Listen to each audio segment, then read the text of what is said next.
stick to the plan. What plan? We black men ain't nowhere safe.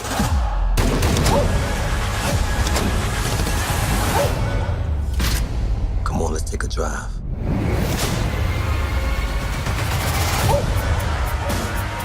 All right, so now we have Superfly, a remake of a 1972 film of the same name. Is it better? Is it worse? Let's find out. My name is Brandon Keith Avery, and this is just my opinion. Hey, what's going on, guys? Thank you so much for tuning in to my opinion/review for Superfly. I really do appreciate it. Now, this film here kind of snuck up on me. I didn't know it was coming out a year ago, 6 months ago, just up until a little over a month ago, maybe 2 months ago. And I, said Superfly, and I'm like, Superfly, was that the original film that I heard about? Like came out like in the late 70s, early 70s, something like that. And it turned out to be true. Now, I've always heard about this film, Superfly. A lot of people have talked about it coming up, but I never have seen it. So just to let you know about this review opinion of mine, I cannot relate it to the first film, but I do plan on seeing it, and I am interested in seeing the original film and how it compares to this one, especially after seeing this one.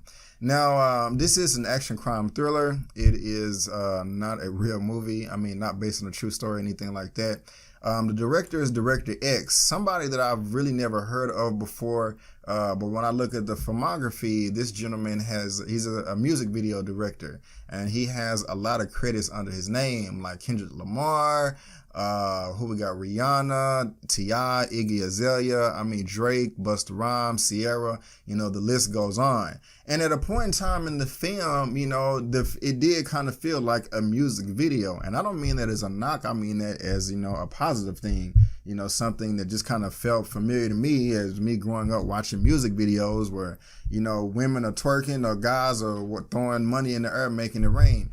And I'll touch on that point right there in just a moment. So my expectations going into this film, I was kind of conflicted because at one point, I was just kind of saying to myself, okay, is this one of those movies to where, it is shining black people in a bad light, with stereotypes that, we're ignorant and, black on black crime and, just how black people or the stereotype that we just care about cash and material things and, things like that. I just didn't know, but I'm not going to judge a book by its cover.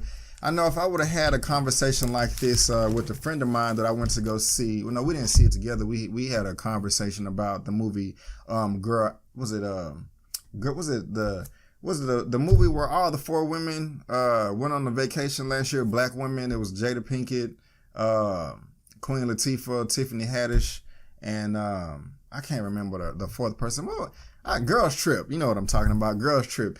I had a strong opinion about that movie because I just didn't really care for, black women being portrayed as sex objects. That's how I went into the film. That's not how it turned out. This is kind of how I went into the film. And my friend, they really didn't care for my opinion. And, we did exchange some words, nothing heated or anything like that. But I know if I would have talked to him about Superfly, they would just be like, well, no, Brandon, slow your roll. Black people. Sorry for hitting the mic. Black people, we're people too. We can play every role as well. They got Scarface. That ain't with black people about drugs and Departed and things like this. So I just have to set this up and kind of let you know my mindset of going into this movie. And also, before I saw the film, there was another video on YouTube of a gentleman on a title that said, "Everybody boycott Superfly." And I'm like, okay, what is this? This is clickbaity. It's going to gain my interest, makes me want to click it and see what this dude is talking about. And he had a decent amount of subscribers, about more than me. I think he had around 25,000, maybe 5,000, but it was above 5,000. And I know it was above me. It's about a 25-minute video. I'll listen to about half of it. And basically he was like, man, Hollywood, they always trying to paint black people as bad and this and that. And, while that has definitely been true in the past, off the top of my head, I was just kind of saying to myself, okay, well, lately, and I think, they've been doing a decent job. I'm not just going to pat them on the back, but, I didn't listen to the whole video. So when I was going into this movie, or whatever. I had all this weight on my shoulder and all these preconceived notions and expectations and thinking that it was just going to be this, it was just going to be that, and that's just really not how you should go into a film. You should just go in with an open mind. And I tried that. And, when I think I missed like the first 30 seconds, it was a long story, but when I got in, and I saw the actors on the screen, the first person I saw was Priest or whatever, the main character being played by, what's his name? Trevor Jackson, a young brother. He's known for Grownish and Blackish and also Burning Sands, I think. And the dude's only 21 years old. But this dude, Trevor Jackson, is a phenomenal actor. I was very surprised because when I just see him in the trailer and he talking about this and that and crypto and he at the top of his game, that's another thing. The trailers was promoting cryptocurrency and, I'm not in that game right now, so I just can't come to any conclusion on the validity of it or whatever. But I do know that, sometime last year, a lot of people got upset and, but that's just another subject. But I noticed that Trevor Jackson, I was like, man, this guy Priest, he's really doing good on screen right now. Like, I am convinced, I feel him. I'm not saying that I can necessarily relate to him. There's other characters I can relate to, but, he was believable on screen. Not just the stereotypical casting that I thought that his role of this movie was going to be. Just somebody that's just ignorant, dumb, just cares about, the short game instead of the long game, just trying to get this money, just trying to get these hoes and blah, blah, blah, blah. His character was exactly the opposite of that or whatever. And it immediately just kind of sucked me into the film to where I just kind of wanted to know more and more about this guy and how he did become on the top of the game. You know what I'm saying? What made him so different from all the other drug dealers or drug pushers, in the universe of this movie and other films as well that has to do with, people selling cocaine and things like that. And that's the main plot of the film is that, his name is Priest or Young Blood Priest. I don't remember. That's what it says right here. I don't remember that in the movie. I remember them calling him Priest. But it was just about him, at the top of his game selling cocaine. And, he was very humble. And, he just decided like, look, man, no one in this game is alive at a late age. They either end up dead or in jail. I want to get out. And that, he just wants to score one big score so he can get out forever. And, just kind of relax, parlay, and enjoy his millions with his women or whatever, And of course, we've seen films like this before, guys, but it's always about execution. How do you get from A to B is what makes it very interesting. And this story is very interesting, starting with Trevor Jackson. Another actor in this movie that, stole the show was Jason Mitchell, who played Eddie, his best friend. They're kind of partners in this movie. Jason Mitchell, he was in King Kong, and of course, he popped on the scene with me with Straight Outta Compton, which came out, I think, 2015. If I got the year wrong, let me know down in the comment section below. Of course, directed by F. Gary Gray. I love these two gentlemen on screen. They was great. They're both can act. We knew Jason Mitchell can act, but now Jason Mitchell and Trevor Jackson, I know can act too. He will definitely be on my radar. And actually this morning, this is Wednesday evening that I'm filming this review right now. I saw the film Monday night. I was listening to an interview of these two on The Breakfast Club with Charlamagne the God and, my goodness gracious, Angela. I forgot their names or whatever, but my bad. No disrespect, Breakfast Club. And, that's when I first found out that Trevor Jackson was 21. And, I'm actually a fan now, not just because of the movie, but also the interview with The Breakfast Club as well. You guys can go check that out. Another actor in this movie that did a great job was Michael Kenneth Williams. This is, he's known from The Wire. His name was Scatter. He is kind of like Priest's mentor or whatever. And the relationship that they had was dope. I really did like that. It felt real. It felt genuine. I can compare their relationship literally to somebody, in my life that I have a relationship with that's very close to me or whatever. And it just really spoke to me. Especially there's like a little, I'll go ahead and give you a little flavor of this. There's like a little martial arts that goes on between them two, and I love that. And me personally, if you know me, I'm a martial arts fan.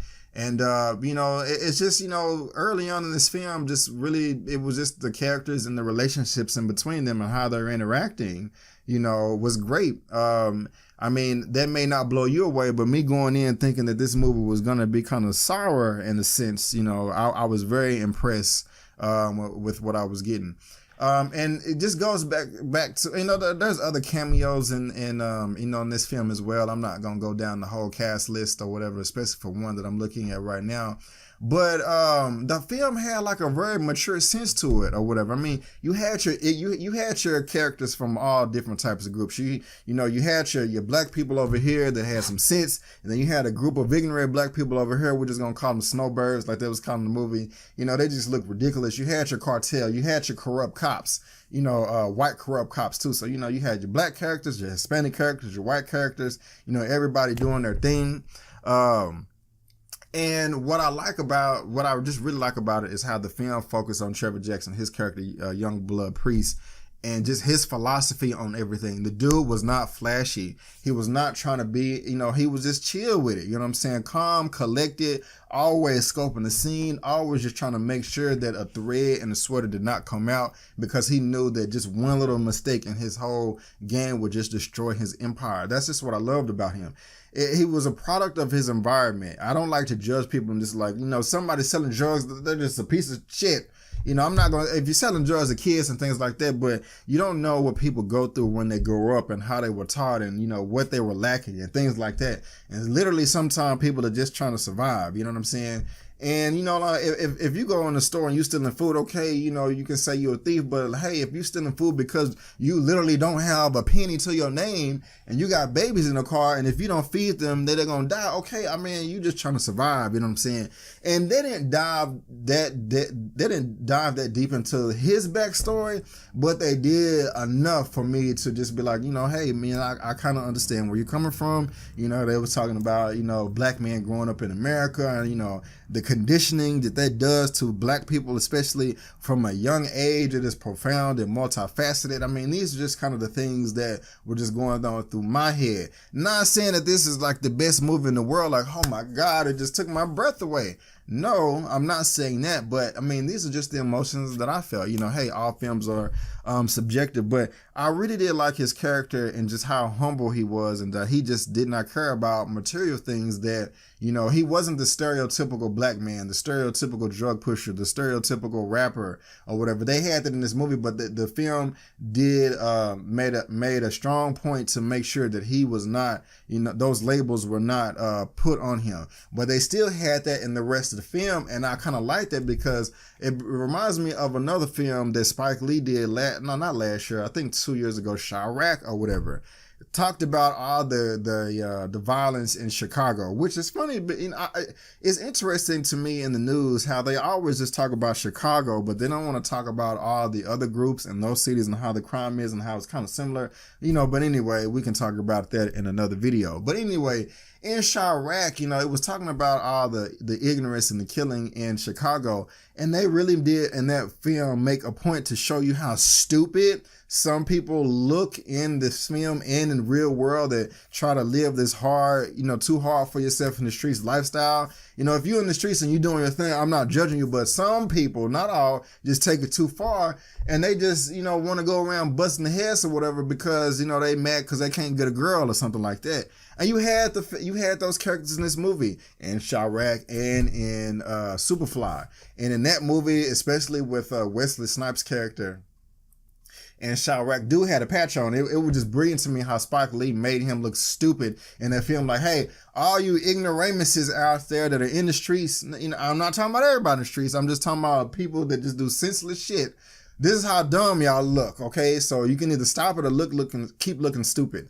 And the film was able to do that as well. Just kind of some beef started out of nowhere with Priest. And another thing why I like Priest is, he not just, if somebody just say something crazy to him, he not just gonna pop off and clap back or whatever and bah, and just, recover. He was like, nah, you ain't even worth it. I'm gonna walk away. I like that about his character, but you still had these knuckleheads, in this film. So, that's that. As far as the story is concerned, Like I gave you a brief synopsis. He's trying to get out the game, and I liked majority of it. I liked the way it was going with it. I liked how the plot thickened. I like how the sense of the cartel and and Michael Kenneth Williams' character Scatter. I liked all of that, and just kind of you just kind of dive into the underground life of Atlanta and just kind of seeing how they move things around. And they had a nice little montage in there showing the transition of time and how far their empire is and spreading out. I was just really feeling all that. And let me see here so let me go ahead and get to the end of this right here. This review. The film was great up until the third act. Now, when the third act came, the tone just completely switched to me. It went from a semi-serious film that I respect, was saying to myself, I'm definitely going to be buying this on Blu-ray. And then the film in the third act did turn into that stereotype of a film that I was worried about. I'm just saying, like, okay, you didn't have to have a shootout. You didn't have to have a car chase. And I mean, if you're going to do it, that's fine. But it all comes down to execution. It didn't ruin the film for me, but I did kind of just say, like, man, and it's not like I don't mind, having shootouts in movies and stuff like that. I mean, Bad Boys 2 is one of the dopest movies, shootouts to me, just like ever. You know what I'm saying? That's one of the reasons why Michael Bay was my favorite director. And if check out my Dumbo trailer reaction, because I talked about that. I thought I was talking about the same little thing here, but I'm combining opinions and videos or whatever. But I don't mind that, but because I don't want to spoil it. But just the third act really just turned into like a cartoon to me, just something that like a slapstick, stupid. Movie, and I don't know why that was necessary. I really feel like that was studio involvement, just because Director X, he was just the tone and flow of the film was just so nice to me from beginning and then they just kind of completely like, all right, we gotta have the BS in there, and I'm just like, okay. And then again, like when you have your protagonist, which is Eddie, and you have your protagonist, which is Priest or whatever. And then you have your antagonist or whatever. How's the film gonna end? How are they gonna tie this up and get us to our conclusion? And it was just so simple and it's stupid. I mean, you had one person versus the other person, and there was just really no thought to it at all. It was just like the plan came down to like, okay, I'm gonna have this person meet me here, and I'm gonna beat his ass, something like that. And when that time came, I enjoyed it. I enjoyed the hell out of it. But I'm just kind of saying to myself, like, is this the best y'all can do? I mean, there was no thought of this at all. Like, that's just like, I was really kind of just let down there, because let me go ahead and get to my rating time. I was going to rate this an 8.5 out of 10. But now, if I were to rate Superfly, the remake from the 1972 film, if I were to rate Superfly out of a 1 out of 10, I'm gonna still give it a I'm gonna give it a 7. I'm gonna give it a 7 out of 10. I wasn't gonna give it a 7.5, but I'm gonna give it a 7 out of 10 because that ending just really rubbed me the wrong way. I mean, it was enjoyable, but it was just like, come on, y'all, you just gave up. But hey, it is what it is. But guys, that is just my opinion for the Superfly remake. Have you seen Superfly yet, or do you want to see it? Have I turned you on? Have I turned you off? Do you agree with me, or do you disagree with me? Let me know down in the comment section below. Let's get this conversation going and keep it flowing. If you like this video, go ahead and give me the thumbs up. If you don't, that's fine, but you can still subscribe to my channel. You can also look me up on social media, Facebook, Instagram, and Twitter, all the good stuff. It's right there at the bottom of your screen. I made it very easy by providing a link to all the good stuff down in the description box below. But guys, I just want to thank you again for tuning in to my opinion/review of Superfly. And before you go, don't forget that my name is Brandon Keith Avery, and that's just my opinion. Peace.